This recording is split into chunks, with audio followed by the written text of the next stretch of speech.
Assalamualaikum warahmatullahi wabarakatuh.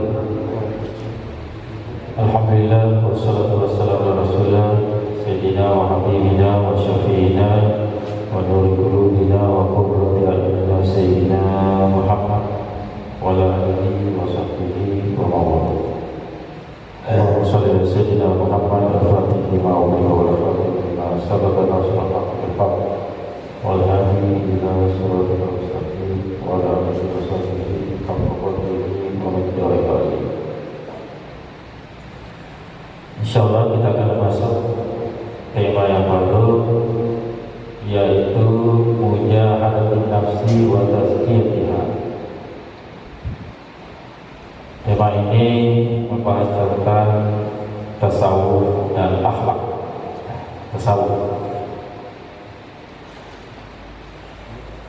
Kitab yang kami pakai adalah Aqaid Anit Tasawuf, hakikat tentang tasawuf.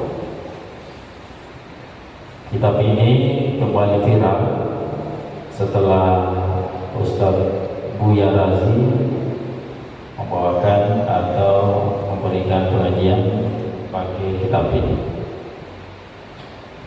Mendapatkan kitab ini sewaktu di Mesir itu harus pesan di Suriah,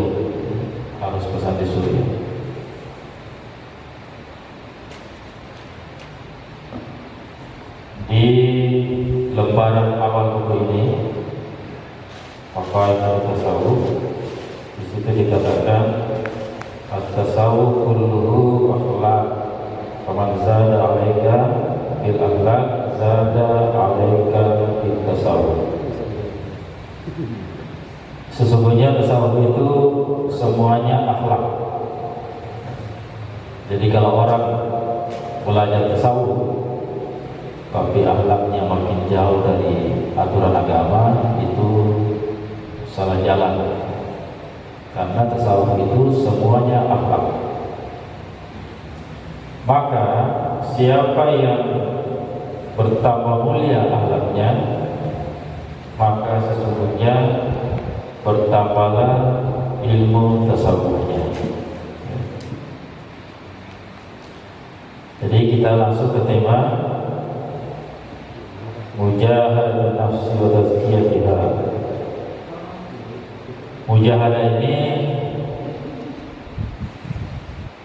meskipun belum menjadi bahasa Indonesia, tapi kita langsung paham aja ya. Mujahadah, bersungguh-sungguh, bisa berarti berjihad ya. Bersungguh-sungguh dalam melawan atau menguasai nafsu, mengarahkan nafsu, wa tazkiyatiha, dan bagaimana cara mensucikannya. Ta'riful mujahadah, pengertian mujahadah. Qala Raghib Al-Asfahani fi Mufradat Gharib Al-Quran, Syekh Raghib Al-Asfahani dalam kitabnya Mufradat Gharib Al-Quran, kosakata yang termasuk kata-kata Al-Quran yang gharib ini artinya asing ya. Jadi beliau mengarang satu buku yang membahas kosakata Al-Quran yang sulit. Jadi buku ini bagus sekali untuk kita miliki. Jadi semua kata-kata sulit Al-Quran itu ada di dalam kitab ini, berjudul Mufradat dari Al-Quran. Beliau menjelaskan al-jihad wal mujahadah istiqrarul wasfi fi mudafa'atil adwi. Jihad atau mujahadah, jadi jangan kita mendengar kata-kata jihad langsung perang ya, bukan. Contoh ya, ketika Rasulullah beserta sahabat selesai memenangkan perang Badar. Apa kata sahabat? Kayaknya nggak ada peperangan yang lebih dahsyat dari. Apa kata Rasulullah? Enggak, ini peperangan kecil. Tapi masih ada peperangan yang jauh lebih besar daripada perang ini. Maka sahabat bertanya, wahai Rasulullah, perang apa itu? Apa jawab Rasulullah? Perang melawan hawa nafsu sendiri. Nah, itulah peperangan yang paling berat. Jadi yang dinamakan mujahadah atau jihad istiqrarul wasfi fi mudafa'atil adwi. Istiqrar artinya mengosongkan. Kita artikan dulu perkataan istiqrar artinya mengosongkan, al-wasfi keluasan dalam melawan musuh. Ya. Jadi kita bahasakan di sini yang namanya mujahadah atau berjihad adalah fokus, ya, fokus. Istiqrar wasfi, fokus atau bersungguh-sungguh dalam melawan musuh. Ya, di sini dijelaskan lagi wal jihadu salasata anrubin, dan jihad itu ada 3 macam. Ya, jadi kita harus pahami ya, jihad itu atau berjihad itu 3 macam. Yang pertama, mujahadatul adwi az-zahiri, yaitu berjihad melawan musuh yang nyata. Ya. Jadi ini adalah jihad dalam peperangan. Memang ada ya, memang ada. Dan disusun di sini jihad melawan musuh yang nyata ini adalah jihad yang paling utama. Nah, makanya orang yang gugur di medan peperangan, orang ini langsung masuk surga tanpa hisab. Ya, orang berperang itu nggak usah dikafani, nggak usah dosa, pokoknya langsung tanam. Karena inilah amalan yang paling utama, berjihad fi sabilillah. Jihad yang kedua adalah wa mujahadatus syaitan, berjihad melawan syaitan. Ya, jadi kita hidup manusia ini memang berat ya, karena melawan 3 macam ya, melawan manusia itu sendiri dalam peperangan, kemudian melawan setan. Ya. Bahkan ada orang bilang, ya kalau setan sih bisa aja saya lawan, tapi kalau setannya sudah manusia, apa itu? Dari kurasa iblis ke orang, belum berpikir saya itu, itu lebih hebat ya. Jadi berat memang hidup Pak ya, karena kita melawan 3 macam ya. Jadi yang kedua ini adalah melawan setan. Dan kita harus begini dan akui bahwa peperangan setan atau jin dengan manusia itu peperangan yang abadi. Ya, peperangan yang abadi. Makanya kalau kita belajar ya, kita ke ilmu ruqyah ya. Kenapa banyak orang yang sakit non medis? Dan kita harus tahu penyakit non medis ini kadang larinya ke medis. Jadi ada orang misalnya disantet, itu larinya ke tumor, kanker. Padahal awalnya jin. Ada orang yang disantet nggak bisa melahirkan, larinya ke kandungan. Banyak. Padahal orang ini normal, tapi karena serapa jin, ya, akhirnya nggak bisa. Ada jin juga khusus untuk memisahkan orang berkeluarga. Ada. Yang surah Al-Baqarah itu atau bahwa Sayyidina Nabi Sulaiman yu'allimuna an-nasa sihra. Jadi ada memang jin itu mengajarkan manusia itu sihir. Kita harus akui ada. Wa yufarriquna al-mar'a baina zawji, dan memisahkan manusia suami istri dengan pasangannya. Jadi memang ada jin yang bertugas untuk memisahkan orang berumah tangga. Ada lagi jin yang mengganggu pada malam hari, maghrib. Ada jin yang mengganggu bayi, ada. Nah ini sama anak ini sudah lama di ruqyah, betul. Tapi kita harus yakini kalau permusuhan manusia dengan jin itu abadi. Makanya nggak ada istilah kita lalai ya. Sudah di ruqyah, sudah merasa aman, nggak kena lagi, nggak bisa. Karena serangan itu tetap ada. Ya, saya lihat di buku ini ya, macam-macam jin. Ada namanya jin nasab. Ini yang berapa? Jin nasab. Jin nasab artinya jin yang kerjasama dengan kakek buyut kita dulu. Ya, kita harus tahu kalau jin itu umurnya panjang, ya, sampai 3000 tahun. Jadi kalau ada jin berumur 1000 tahun, itu jin masih muda ya. Makanya 7 turunan kena. Contoh ya, buyut kita dulu belajar ilmu kebal ya, dia kerjasama dengan jin. Kita kena Pak, sampai 7 turunan. Kalau nggak dikasih ininya, apa sih, makanannya, ya kita kena, pasti kena. Makanya orang bilang, siapa yang santet ini? Nggak ada santet, nggak ada. Tapi buyut kita dulu, ya namanya agama kan masih ya belum sekuat sekarang ya. Nah, akhirnya kakek buyut kita itu ada yang kerjasama dengan untuk apa sih namanya, untuk kesaktian, ada yang kerjasama untuk pesugihan. Akhirnya kita semua kena. Ya, makanya kita ini harus. Itu yang pertama. Yang kedua, ada namanya jin mahabbah. Wah, ini juga berat Pak.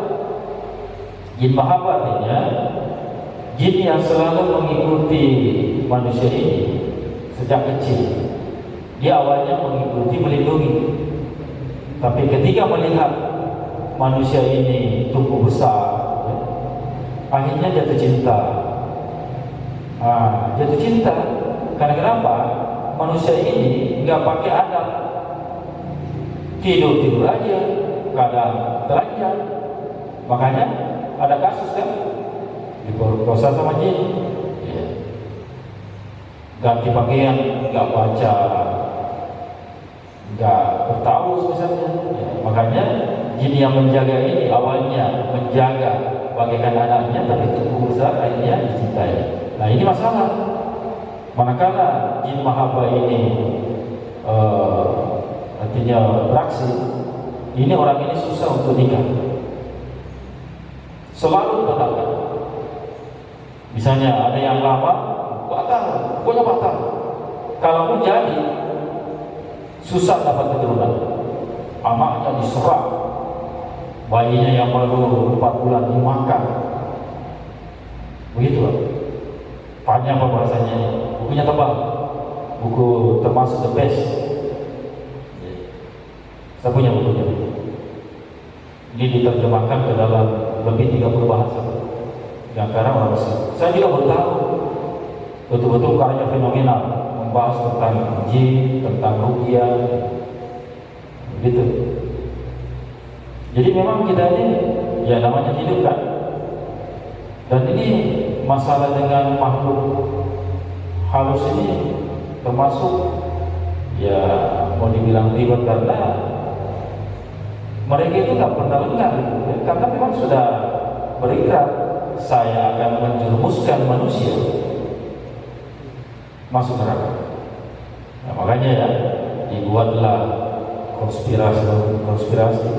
Jangan kira jin nggak tahu namanya konspirasi, nggak tahu namanya teknologi. Lebih canggih Pak, lebih canggih.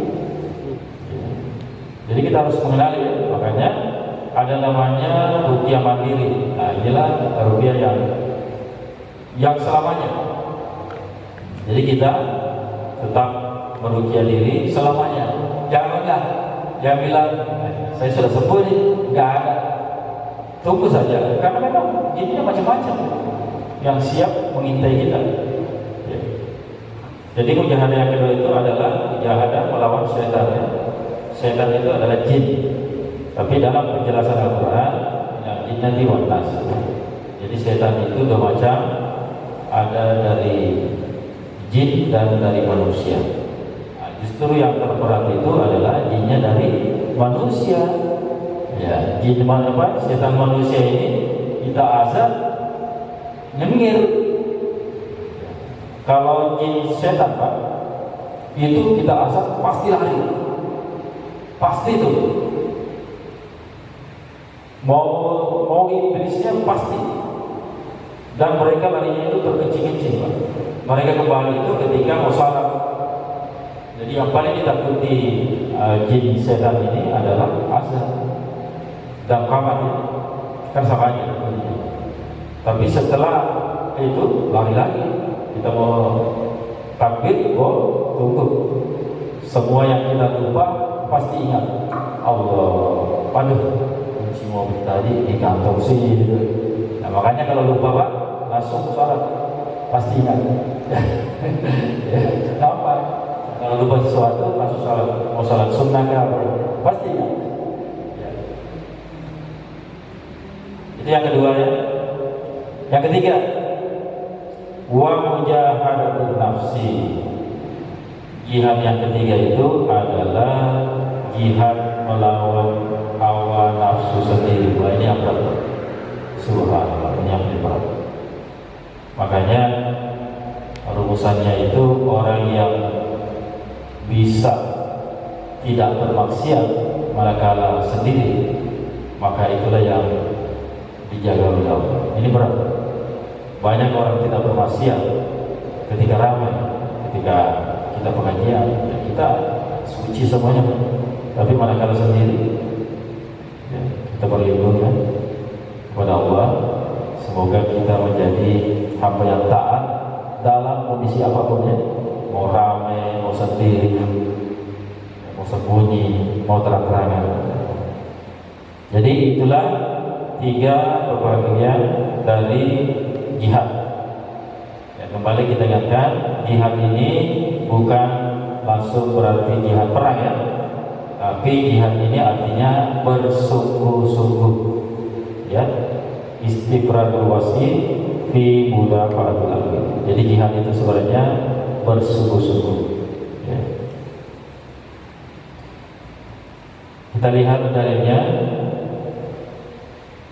surah Al-Hajj ayat 78. Wajahidu fillahi haqqa jihadihi, dan berjihadlah di jalan Allah dengan sebenar-benar jihad. Kemudian At-Taubah ayat 41, wajahidu bi amwalikum wa anfusikum fi sabilillah. Berjihadlah kalian dengan yang pertama harta, jiwa di jalan Allah. Karena ada orang tidak bisa berjihad pakai harta, tapi pakai jiwa, siap.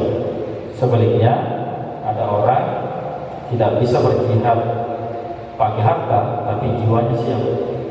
Ya, makanya ya, orang yang membantu orang berjihad di jalan Allah itu pahalanya itu, saya pernah bahas ini, saya berperingat di masjid, di jamaah, ya, jamaah tabligh, itu bukunya Hayatus Sahabat, saya pernah hitung itu ya, kalau nggak salah, orang dilipat gandakan 700.000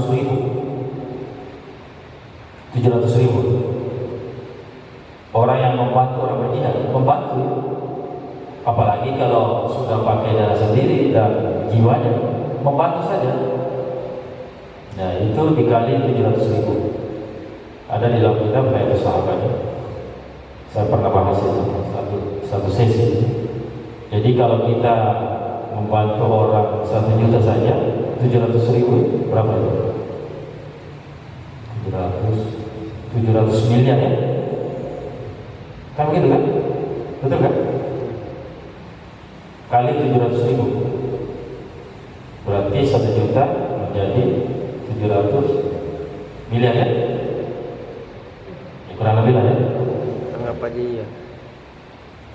Betul kan? Kurang lebih ya? Kemudian hadisnya qala Rasulullah sallallahu alaihi wasallam jahidu ahwa'akum kama tujahiduna a'da'akum. Rasulullah bersabda, berjihadlah melawan hawa nafsumu sebagaimana kamu berjihad atau berperang melawan musuh-musuhmu. Ya. Kita bisa membayangkan ya, misalnya nonton film itu, bagaimana orang berperang itu betul-betul sadis ya. Pokoknya nggak ada belas kasih. Tapi Rasulullah ya, kelebihannya meskipun berperang tetap belas kasih. Jadi ceritanya kalau orang dipukul ya, dimatikan, kalau kepalanya mau terbentur tetap ditahan dulu. Kan ujung-ujungnya mati juga kan. Nah, coba Islam dalam dunia peperangan tetap ada aturannya. Dari situlah banyak musuh-musuh Islam itu yang masuk Islam gara-gara lihat adab-adabnya orang beriman, bahkan di dalam peperangan sekalipun. Mereka melihat ya bagaimana kompaknya orang beriman itu masuk waktu sholat langsung sholat berjamaah. Ya, fikihnya kan ada dibagi-bagi, yang sholat dilindungi oleh pasukan gantian itu. Oh, hebatnya agama itu. Di dalam peperangan tetap untuk sholat berjamaah.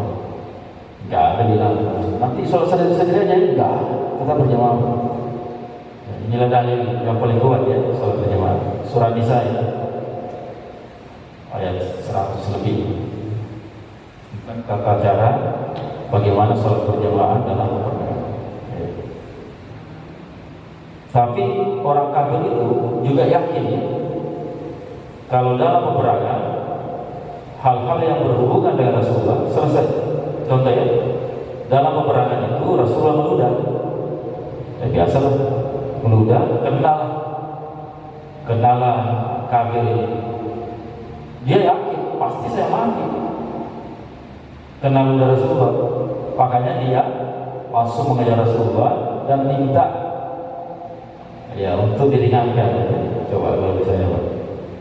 Jadi orang kafir sendiri tahu kalau Rasulullah itu orangnya super, luar biasa. Nah, bahkan dalam kitab As-Sahih Al-Kubra karya Imam Suyuti ya, saya sering sampaikan ini. Barkan itu pembantu Rasulullah yang dari Habsyi, dari Afrika, itu suatu ketika suatu malam dia itu haus terus minum ya, minum dari tempat minum, ternyata itu tempat kencing Rasulullah. Diminumlah air kencingnya ya. Setelah esok hari dijelaskanlah Rasulullah mencari tempat ininya. Kata Rasulullah, di mana ya tempat saya? Rasulullah yang taruh di situ. Terus ya saya semalam bangun haus, ya saya minum. Apa kata Rasulullah? Kamu wahai Barkah selamanya tidak akan sakit perut. Ya. Ini jelas dari sini. Dan hadisnya kuat ya. Jadi berjihadlah melawan hawa nafsu sebagaimana engkau berjihad melawan musuhmu dalam peperangan. Kemudian walladzina jahadu fina lanahdiyannahum subulana. Wah, ini ayat yang sangat saya senangi ya. Dan orang-orang yang bersungguh-sungguh di jalan kami akan berikan jalan-jalan keluar, Pak. Nah, ini saya pakai, Pak. Yakin aja, kalau kita menolong Allah, urusan kita selesai. Ya, Bahkan ya, ketika Nabi Musa dikejar oleh Firaun, ini dipanggil, diberikan jalan di lautan itu 12 jalan.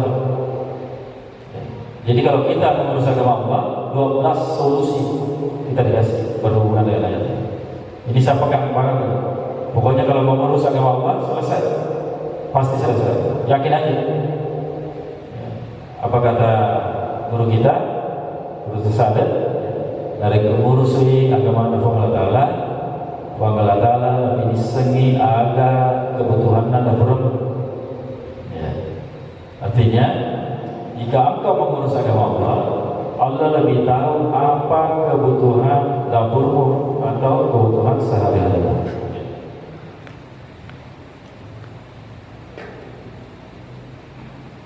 Hukumnya, ya, kita harus tahu hukumnya. Fardhu ain. Berjihad ini, berjihad ketiga hal ini hukumnya fardhu ain. Ini tinggi sekali, bukan fardhu kifayah, bukan. Fardhu ain. Semua orang wajib untuk berjihad melawan tiga hal ini. Melawan musuh dalam peperangan, melawan syaitan, dan apalagi melawan hawa nafsu sendiri. Dalilnya kaidah sufinya, mala yatimul wajib illa bihi fa wajibun. Apa-apa yang tidak sempurna wajib itu harus dengannya, maka dia menjadi wajib. Contoh, wudu. Wudu itu wajib karena tidak sah salat kalau tidak berwudu. Ya.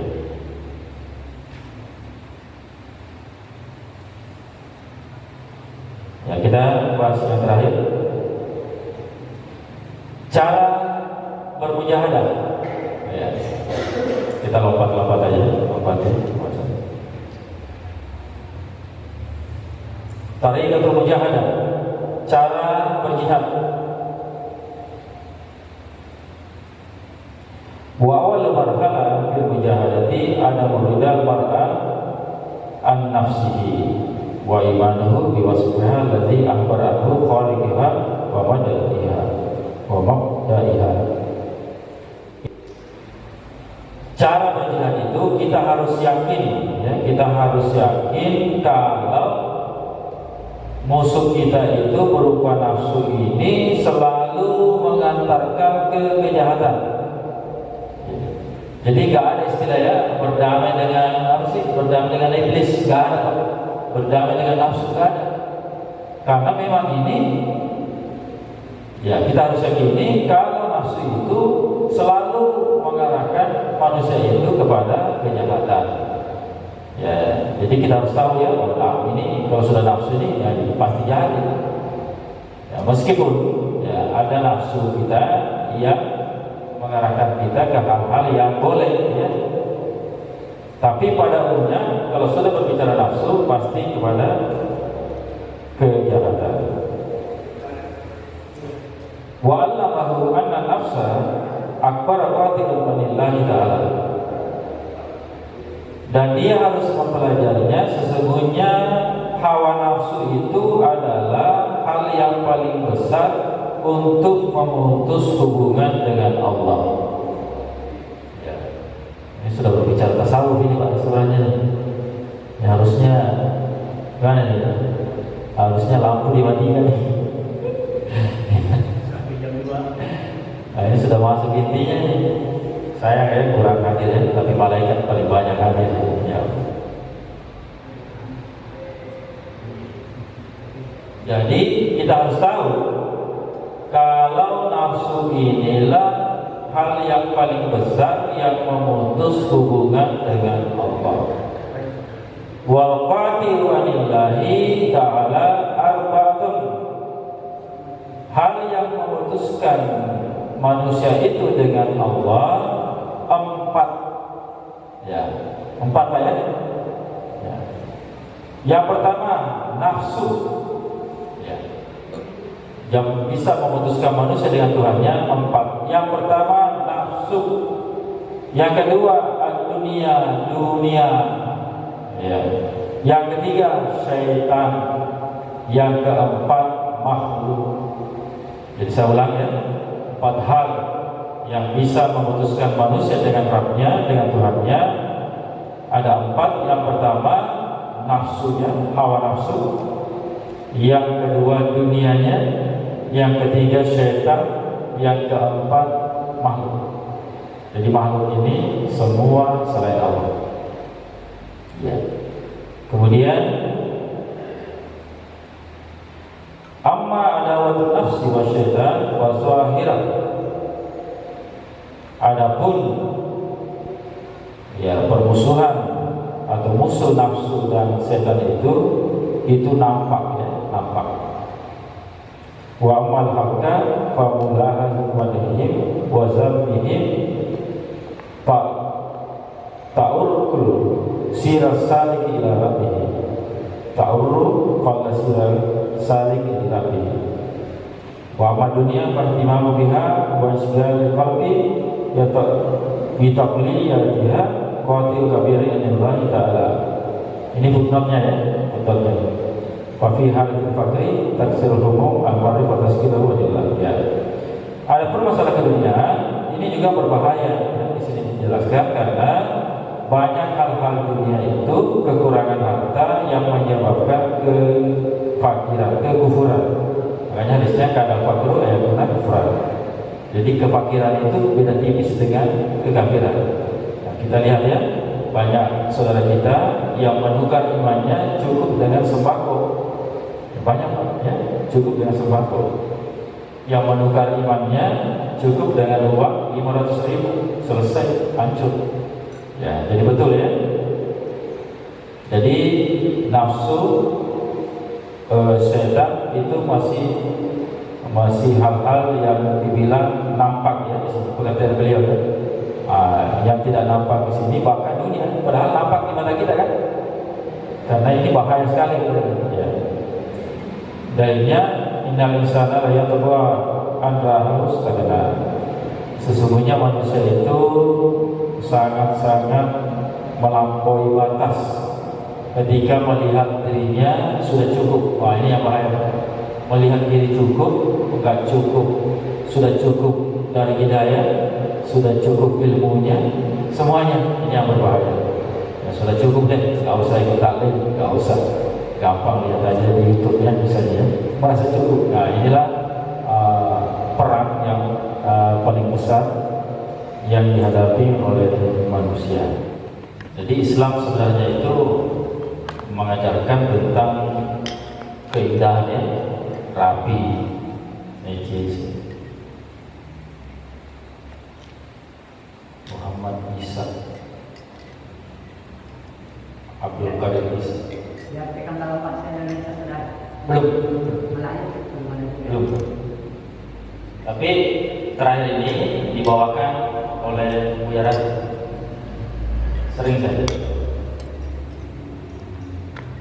Kemudian satu buku lagi kami juga punya yang membahas tentang yang dibidakan oleh Wahabi itu, ada dalam satu buku kecil. Saya juga punya. Bahkan 2 kali saya pesan itu dari Mesir, dipinjam teman dan dikembalikan. Makanya kalau buku ini nggak mau saya pinjam, ya sudah kapok udah. Soalnya harus pesan di Suriah. Ya tahu sekarang ya, kalau sudah masuk di. Saya lihat inilah buku tasawuf yang paling gimana ya? Cara menjelaskan juga sederhana, dalil-dalilnya luar biasa.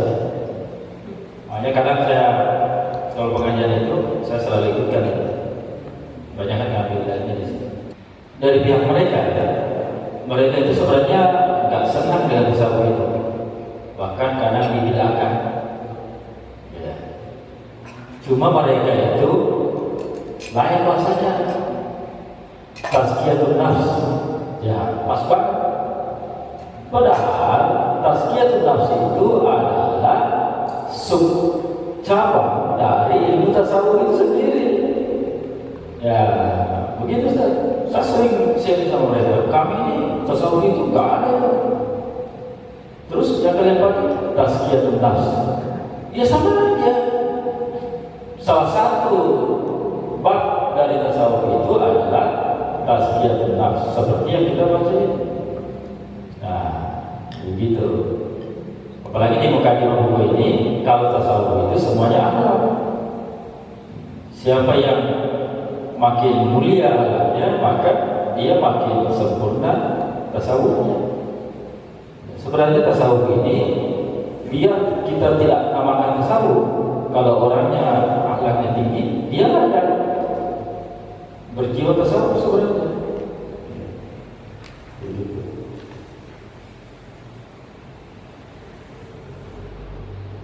Tapi kitab yang masuk itu adalah Al-Hikam ya. Oh, kalau Al-Hikam itu tinggi sekali. Saya pernah bawakan Al-Hikam, baru satu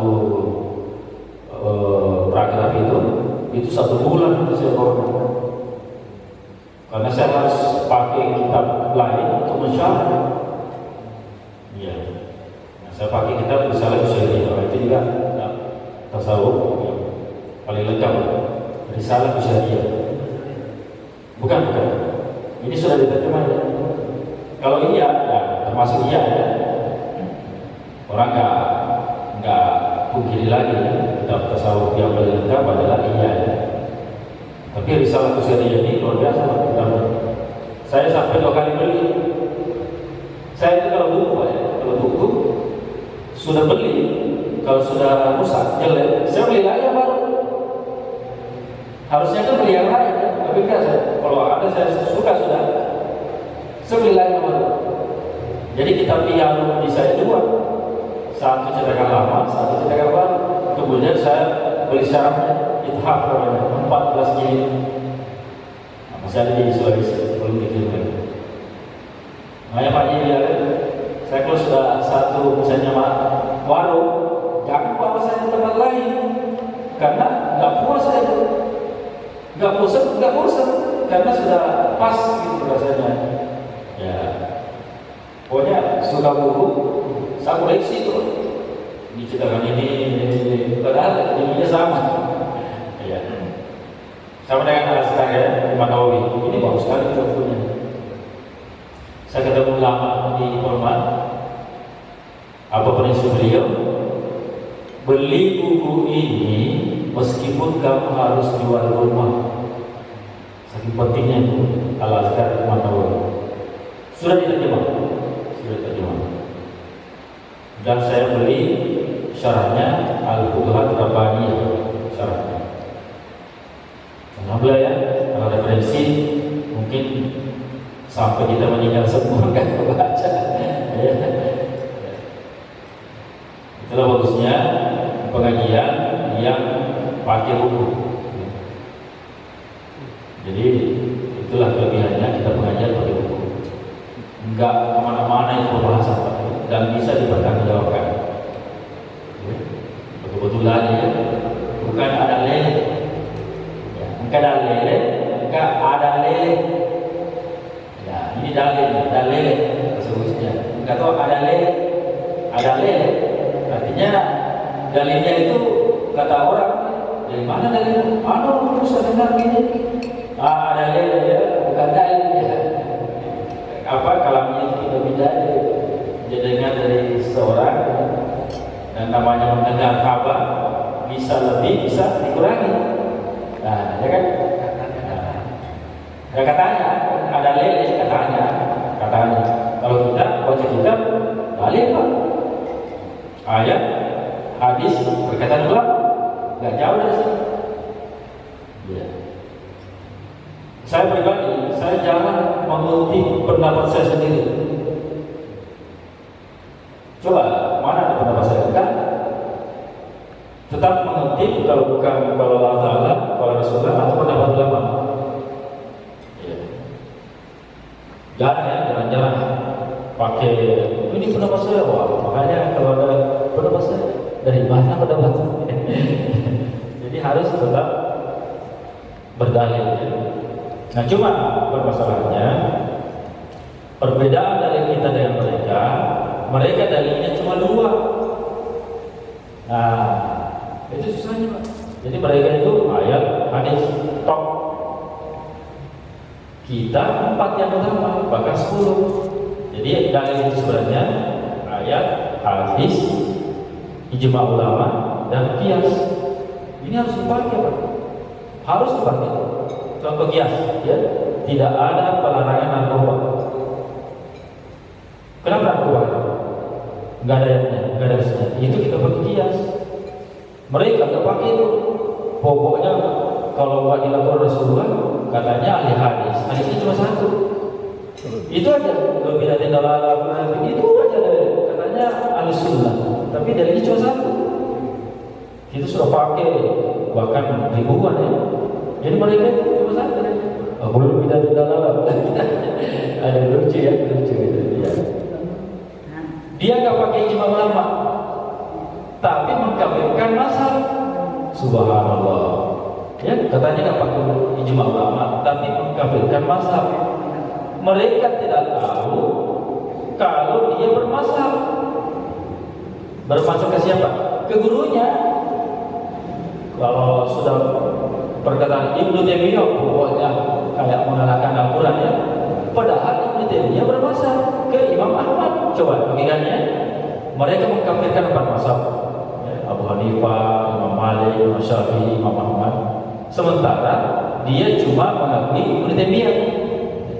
Sementara Ibnu Taimiyah ini adalah bermazhab Ahmad bin Hanbal. Jadi mereka mengkafirkan gurunya dan memuliakan muridnya. Lucu kan? Kemudian kami cuma pakai Bukhari Muslim.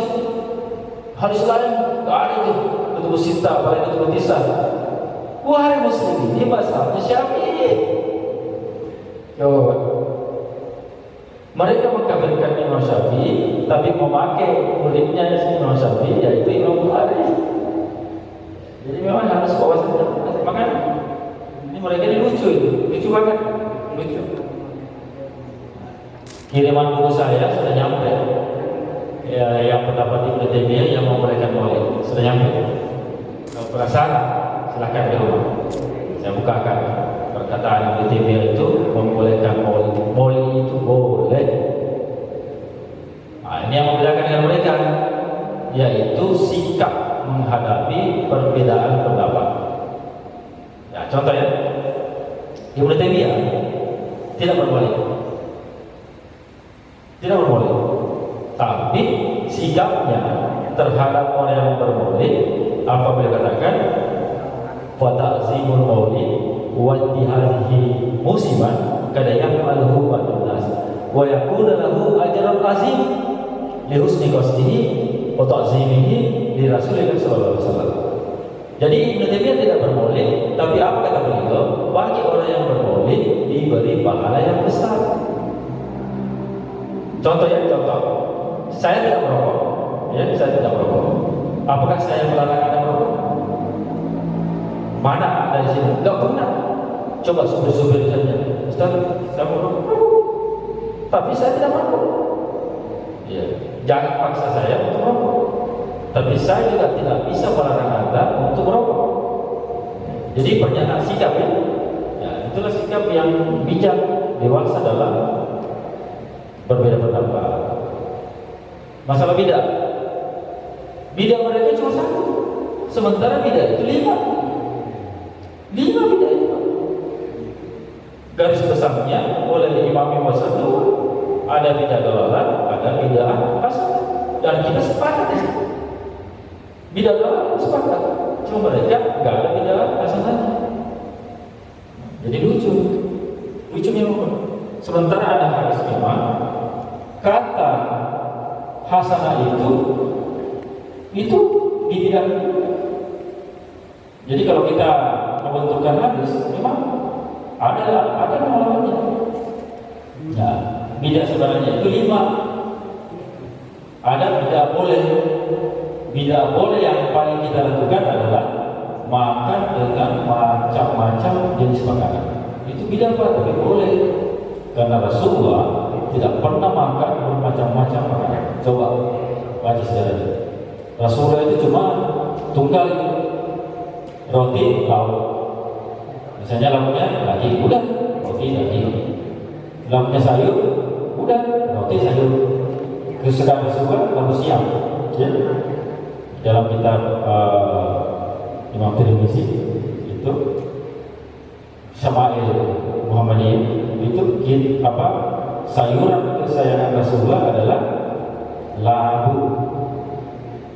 Ya, semua jenis labu ya. Tapi kesukaan Rasulullah labu siap. Nah, kemudian misalnya lagi kurang makanan, roti juga. Ya. Jadi itu kita subhanallah dagingnya daging ayam, daging payau, daging kambing, belum ikannya, udang, gimana gak Kristen? Ya. Jadi itulah hal bid'ah yang kita lakukan. Ada bid'ah makruh. Contoh bid'ah makruh itu menghiasi masjid. Apalagi ada yang gambar-gambar yang nggak boleh. Ya simpel aja. Ya. Apalagi dekat-dekat pilkada itu, masya Allah, kita takbir Allah. Pilih nomor 3. Wah, ya. Jadi jangan ya. Manakala ada yang memberikan kalender yang bergambar, ya, jangan. Bahkan kalau perlu, kalau usah dipanjang, kan orang tahu hari ini hari apa, enggak. Taruh di belakang aja. Jangan sampai orang sholat melihat kalender. Makanya kita juga dilarang kalau pergi sholat itu jangan sampai yang bertulisan itu. Contohnya tadi kita sholat di musala itu, ini anak pemain bola, tulis namanya, ya pasti kita baca. Sama namanya itu, Iwan kan? Iwan, kalau sepak bola pasir, pasti baca. Iya. Meskipun kita tidak ada niat, karena itu baca. Nah, jadi kalau sholat itu jangan sampai di belakang kita itu ada tulisannya yang membuat orang tidak khusyuk karena membaca tulisan itu. Kayaknya ada pertanyaan, kita tutup aja deh. Apa ya? Oh ya.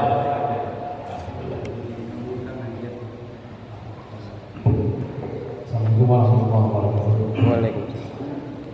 Nah, sebagian mazhab itu utamanya mazhab Imam Syafi'i ya, bahwa masalah sufi ini kental dengan filosofi terus dan lain-lain. Nah, sebagian mazhab lain itu ada yang sedikit pandangan berbeda. Ini bagaimana kan? Maksudnya apakah ada maksudnya gini? Kan kalau Imam Syafi'i itu anggota-anggotanya itu apa bahasanya itu sunnah jamaah seperti itu. Imamnya harus ini. Nah, apakah ini ada bertentangan dengan mazhab lain yang tidak mengakui bahasanya Imam Syafi'i itu dari Imam Ghazali misalnya? Mungkin seperti itu. Itu Memang kita berislam itu harus kafah ya. Berislam itu kafah. Ya. Dan memang seyogianya kita bermasalah karena kita pribadi masih posisi taklid. Ya, pernah kan ada yang bertanya sini. Menurut pendapat saya, katakan, Anda ini siapa? Sudah hafal Al-Quran? Hafal di luar hadis pun? Saya aja nggak hafal. Di sini nggak pernah muncul sudah. Saya pernah ketemu di penjual terang bulan. Pernah beberapa hari, beberapa kali dia datang, tiba-tiba, menurut pendapat saya, tunggu dulu, Anda ini siapa? Jadi kita harus ngajak kita ini posisinya di mana? Apakah posisi kita mujtahid, bisa berfatwa, atau kita di tengah-tengah, atau udah ikut aja deh? Ya kan? Ya, kita harus tahu itu posisi kita ini apa. Ya, dalam berislam apa ya? Memang harusnya kita bermasalah. Tapi nggak ada ya, ada kan yang bilang orang yang tidak bermasalah itu nanti di neraka ya, agak begitu ceritanya enggak. Tapi memang harus bermasalah. Biar kita mengamalkan perintah itu nyambung, mutawatir ya bahasanya. Kan begini ya? Kamu ini sholat lihat siapa kan? Rasul kan bilang, selalu keamanan itu ini usahain ya. Ya kita nggak melihat Rasul. Jadi kita ikuti yang pernah melihat Rasul. Kalau itu diurut, yang melihat Rasul siapa? Sahabat. Yang melihat sahabat siapa? Tabi'in. Yang melihat tabi'in siapa? Tabi'in. Yang melihat tabi'in itu terus ulama. Terus yang melihat ulama siapa? Ya ustaz kamu gitu. Yang kan itu. Itu yang pertama. Terus yang kedua, memang lebih sebetulnya kita harus bertarekat ke masalah tasawuf ya. Tarekat itu artinya jalan. Bukan berarti konotasi tarekat itu dia nggak sholat, nggak puasa, enggak. Tarekat itu jalan ya, menuju ke sana. Ya, disiplin ilmunya ya tasawuf. Ini kalau kita bahas ini Pak, bahan mukadimahnya aja luar biasa. Boleh nanti kalau kita mau tetapkan misalnya teguran kita bahas, tapi nggak cukup sebetulnya. Ya, bagus sekali itu. Itu yang pertama ya. Kita harus berhasab, kita harus bertarekat, bertasawuf dalam muamalah. Ini yang masih banyak yang lepas ini, mau ustaz, mau siapa, kita bermuamalah harus anti riba, lepas dari riba. Sekarang banyak kenapa? Mau siapa belum bisa pas. Mau ustaz, mau jamaah siapa, mau jamaah tabligh, mau jamaah masih banyak kenapa? Ya, berarti belum sempurna, belum. Ya, terus yang keempat, ya, sudah akidah ya, akidah, ibadah, bermasalah ya. Kemudian ibadah juga bertarekat. Muamalah sudah ya, kita bermuamalah berekonomi harus anti riba. Jangan sampai kita terjerumus ke riba, bahaya. Yang kelima berpolitik. Ya, berpolitik kita harus politiknya Islam. Kita harus politik Islam kan? Kita jangan sampai politiknya menganut misalnya ya politik liberal. Ya, adapun demokrasi masih ya kita harus berpolitiknya tetap Islam. Karena politik ini adalah masalah yang paling besar Pak. Makanya mereka, orang Yahudi, orang Nasrani, jangan sampai orang Islam didekatkan dengan politik. Makanya ada program jangan berbicara politik di dalam masjid. Padahal mereka berbicara politik di dalam gereja. Itu tujuan mereka. Katanya berislam Pak, tapi politiknya dilepas. Politik ini masalah besar, masalah kekuasaan Pak. Politik kita ya politik keadilan ya. Konsepnya manusia diciptakan untuk mengatur bumi ini. Al-khilafah ala manhaj nubuwah, dan itu pasti terjadi. Maaf ya, semua pergerakan ente ikut tidak ikut pasti terjadi. Periode kelima ini sebelum kiamat pasti kembali ala manhaj nubuwah, al-khilafah ala manhaj nubuwah. Dan mereka itu sudah tahu. Biar mereka dua dunia sekalipun ya, sekiranya bisa ditambah dunia, mereka tidak setuju dengan konsep ini, pasti ada terjadi. Pasti. Nah, masalahnya ya, yang jadi masalah, apakah kita terlibat di dalamnya? Oke lah, kita nggak mungkin lah ya. Kita ini kan sebentar lagi masuk umur ya. Tapi anak cucu kita, apakah bisa kita yakinkan anak cucu kita ini kan cuma dua, pengikut Imam Mahdi atau Dajjal? Itu aja. Jadi dalam berislam memang kalau kita ya mau petakan memang ada lima kan. Nah, jadi masalah ibadahnya, akidahnya bermasalah. Akidahnya Asy'ari, Maturidi, kemudian apa tadi? Tarekat ya. Yang muktabar terserah. Mau tarekatnya apa yang jelas muktabar ya, yang tidak ke dunia. Nah, misalnya Qadariyah, Zasyiriyah, Tijani, Khalwatiyah, itu muktabar boleh. Ya, terserah. Nah, kemudian dalam muamalahnya kita harus bergerak, jangan sampai kita terjerumus ke dalam riba. Ya, dan yang kelima, ya politiknya. Jadi sebenarnya jangan takut Pak ya, berpolitik. Rasulullah itu politik. Rasulullah politik. Salman Al-Farisi, apalagi Umar bin Khattab. Salman Al-Farisi Pak, idenya itu menggali pasir, itu ahli politik itu. Kok kita mau dibesarkan? Jadinya mereka yang kuasai politik kita, mereka itu siapa? Ya koruptor. Jadi mereka itu udah menjual kita punya negara. Begitu ya. Jadi tetap harus bersama.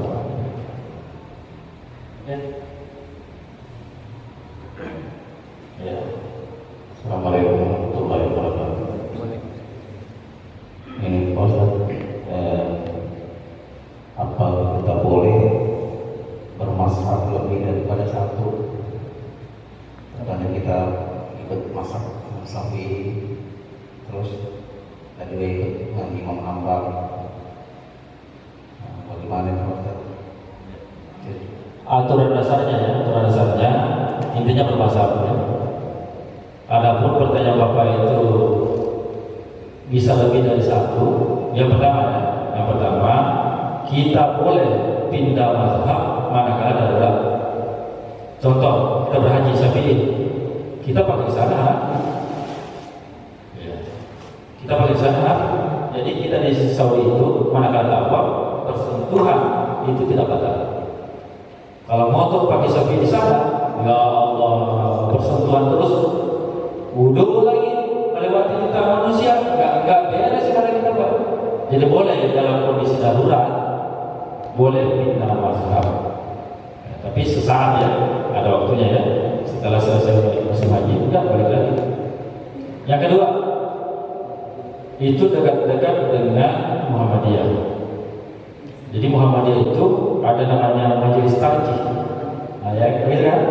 Jadi mereka ini mentarjih hadis-hadis yang kuat untuk dijadikan dalil. Ya. Meskipun ya, misalnya Muhammadiyah ini agak-agak ke Ahmad bin Hanbal, agak-agak ke Imam Malik ya, gitu. Jadi yang pakai lebih dari satu ini kayaknya, kalau kita teliti lagi, kayaknya organisasi Muhammadiyah. Karena ada majelis tarjihnya.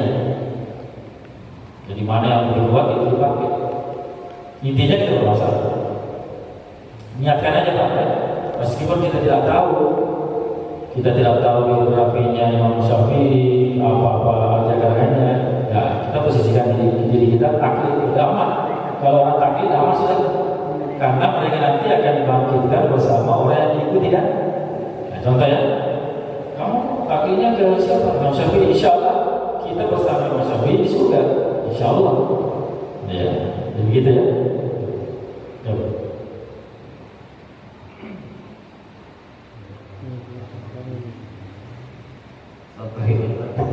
Masalah apa namanya kredit barang apa masuk dalam riba ya?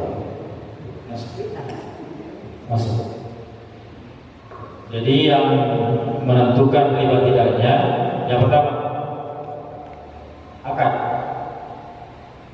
Ini intinya Pak, akad. Kita bisa anti riba terlepas dari riba meskipun bank konvensional. Intinya akad. Contoh, kalau kredit jelas ini masuk riba nasiah. Jadi terjadinya riba itu dua hal. Yang pertama barter. Dulu kan barter, belum ada mata uang ya. Jadi barter yang sejenis itu menyebabkan riba.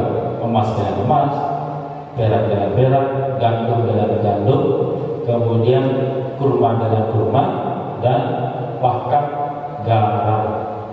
Luar biasa ini. Contoh emas dengan emas, saya pinjam ya emasnya 1 gram, nanti saya kembalikan 1/4, haram, riba. Perak juga demikian. Ya, yang sejenis ya. Kemudian gandum sama, saya pinjam gandummu, berasmu ya, 1 karung, nanti saya kembalikan lebih ya, 1 karung 10 liter lah, haram, riba. Kemudian kurma, ini mewakili kurma ini, mewakili buah-buahan ya. Saya pinjam kurmanya 1 mobil, saya mau jual ini, nanti saya kembalikan 1 mobil setengah, haram. Garam sampai hal kecil, saya pinjam 1 bungkus ya garamnya, nanti saya kembalikan 2, riba. Kalau lain jenis boleh. Boleh banget, boleh banget. Contoh, penjual ikan, warteg dengan penjual beras, boleh? Boleh banget. Yang tidak boleh sejenis ikan ya. Saya pinjam ikan tunanya, sekian ekor saya kembalikan.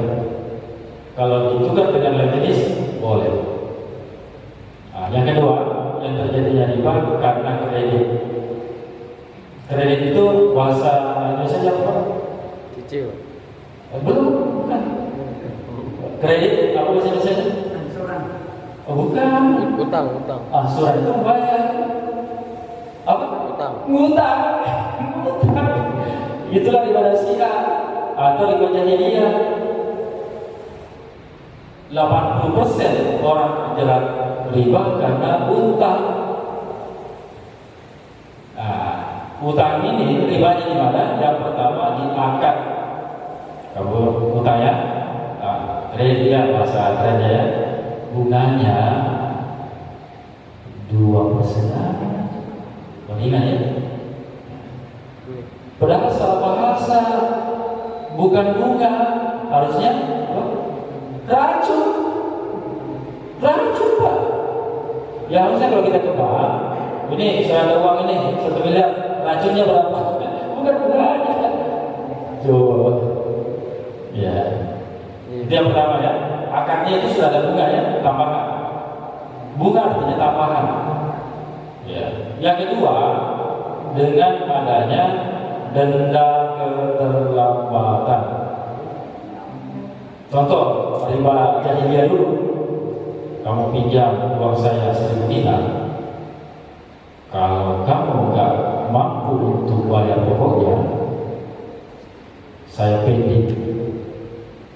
Ya, tapi kamu bayar bunganya lebih. Misalnya pinjam uangnya 1 bulan, bolehlah dipending ya. 3 bulan lagi kamu bayar.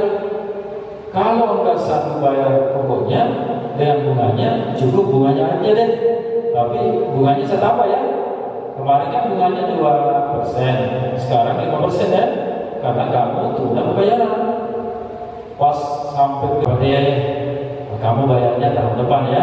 Tapi saya tambah lagi bunganya ya. Ini siapa yang melakukan ini? Tengkulak gitu. Rentenir pasti rentenir Pak. Akhirnya bunga per bunga pokoknya 1 juta, jadi pinjamannya 30 juta. Itulah yang terjadi sekarang. Pinjaman online. Rentenir pinjam 10 juta jadi 1 miliar Pak. Betul riba itu jahatnya tak buruk. Jangan ya, karena denda keterlambatan. Bank Syariah tetap pakai denda keterlambatan, cuma berbahasa Arab. Sama aja. Apa bahasa Arabnya? Garamatu litakhir. Garamatu litakhir kalau diartikan denda keterlambatan. Jadi orang awam dikira syar'i banget. Enggak ada denda keterlambatan. Terus yang ada ya garamatu litakhir. Ya sebaliknya. Coba itu masalah. Ya yang ketiga adanya sita. Jadi sita ini sudah riba plus zalim. Contoh yang dijaminkan itu seharga 4M. Ini kasusnya terjadi di Parepare. Kami selamatkan beliau, meskipun harus berhadapan dengan kekerasan. Ada namanya MTR ya, masyarakat tanpa riba. Itu yang saya selesaikan. Jaminannya, agunannya 4M, dipinjam 1M, sudah dibayar 800 juta, tinggal 200 juta. Masuklah musim corona, ekonomi akhirnya nggak bisa bayar. Barang jaminannya mau diambil. Coba sisa 200 juta, barang jaminan yang 4M mau diambil. Terus yang 800 juta nggak dihitung. Jahatnya juga itu. Makanya yang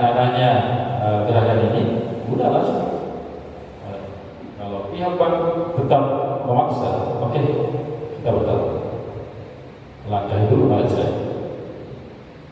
Selesai. Di logo, ya. Sisanya jadi apa? 200 ribu. Jaminan ya diambil, kembalikan ke harga. Jadi memang riba ini, bahkan riba ini jangankan menghancurkan satu keluarga, banyak orang gara-gara riba bisa, banyak sekali. Riba ini menghancurkan satu negara. Utang kalau sudah 6.000 triliun seperti negara tetangga ya, bunganya saja 1.000 triliun, selesai negara. Harus dilepaskan satu pulau, bukan sini, sana. Apalagi kalau sudah tembus 10 triliun, negara itu resmi bangkrut, pasti bangkrut. Karena ini hitungan ekonomi bangkrut. Utang riba IMF kalau 10.000 triliun pasti bangkrut.